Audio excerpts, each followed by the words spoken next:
Watch this. I've got 41%. You've probably seen something like this before, but that's because it's from the game Five Nights at Freddy's. Whether you like the game or not, FNAF is, in my opinion, one of the most influential horror games of the mid-2010s and probably all time. This is because of the trend that popularised mascot horror. Trends are central to the horror genre, from the mascot horror of the 2010s to the psychological walking sims of the 2020s.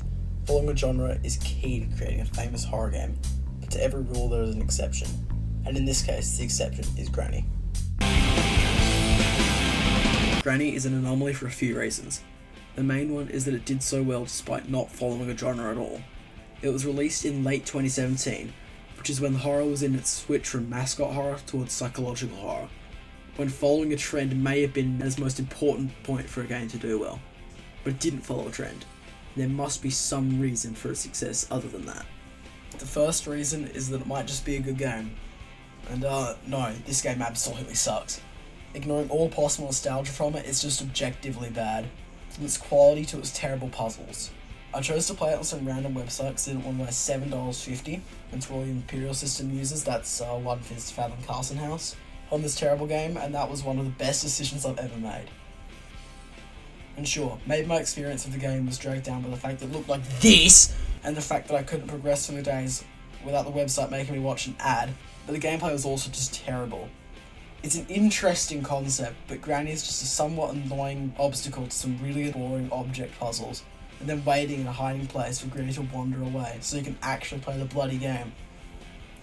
And before you say it, the horror aspect was also completely abysmal.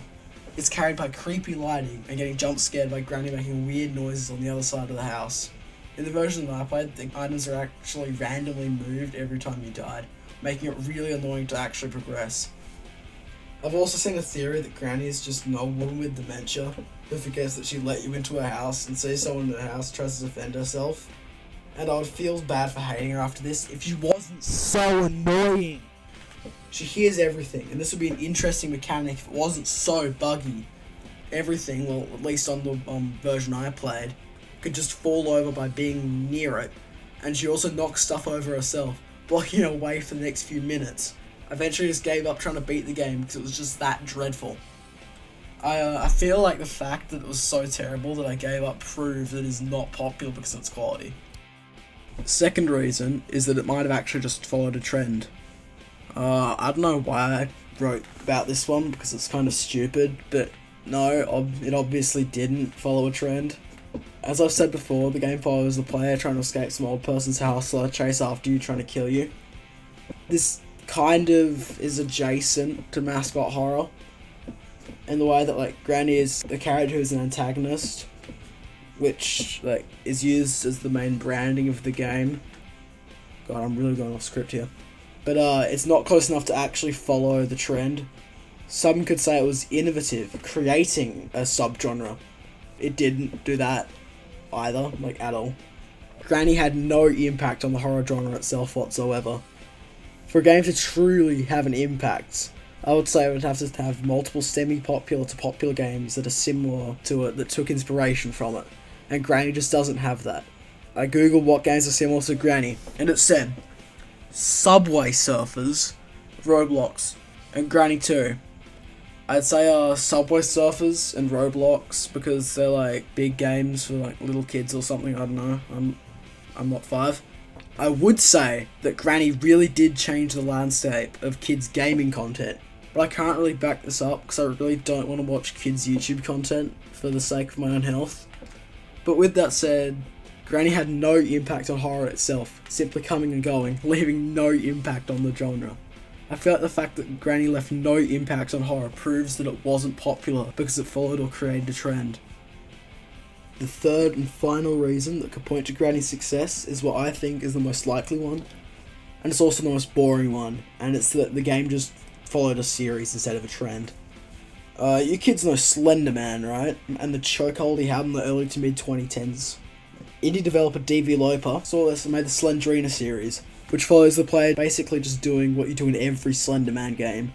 The Slendrina series had 10 games released before Granny, and Granny was basically just a spin-off of the original series, with Slendrina actually being added into the second game of the Granny series.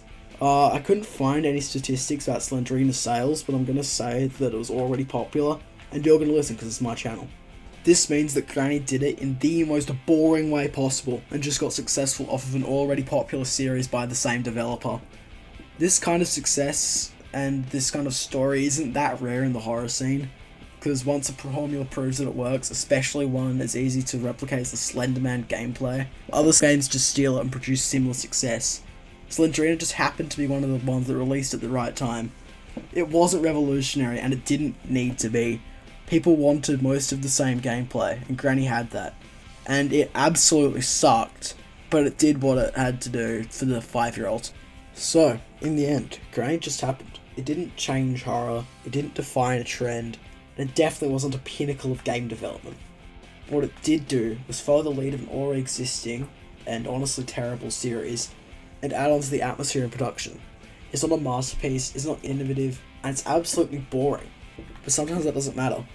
Sometimes being in the right place at the right time, and with a recognisable format and being on mobile, is all you really need. Maybe that's what really matters. Not every game does well because it deserves it. Granny had no impact on the horror genre. It had no purpose to be made in the first place. And it didn't even try to be a good game in its own way. But it came from a developer with prior success, and it already had a ready-made fan base from prior series. With all that, it just stumbled into success. So yeah, Granny completely sucks. But maybe that's why I remember it.